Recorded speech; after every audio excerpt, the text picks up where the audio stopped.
Magandang hapon mga kaibigan, nandito tayo sa farm ni Mang Doming. Ayan si Mang Doming oh, kasipag naman oh. Yan. Ito yung kanyang farm. Tinaniman ng oregano.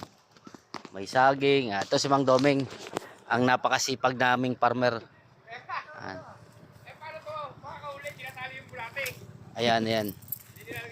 Ayan, ayan si Mang Doming. Ito yung kanyang mga tanim na papaya. Oo, kung makakapunta kayo dito mga Ay, ano mo Mang Doming, i-explain mo nga dito. mga Doon nga papaya tayo mo. Mang Doming.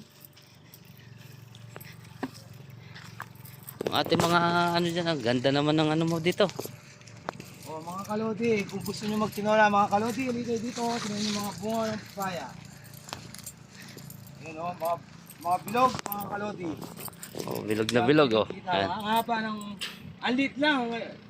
Alas Mat 6 inches lang. Ay 6 footer 6 lang. feet lang no. Oh, 6 foot lang ngayon. Tingnan niyo Oo. yung bunga. Parang ano, Eh, ayun yung mga bata, inuubo, may aregano tayo. may oregano. Ayun, meron pa dong malito. May Oh, mas pinakamalito. maliit yun. Yung nasa, ano, nasa unang ano, nasa mali ito. Kaya lang yung mga bunga, mga kalodi, medyo Naubos na. Nervous na. Ayan oh. Saka pag tinola na, Ang ganda oh, bilog na bilog oh. parang pakwan. Tapos meron pa dun sa isa, maliit oh. Oh, yung mga kalodi, Oh. buko, yan, mga Mm. kalodi. Yan lang ito. Buko, saging, papaya. Ayos.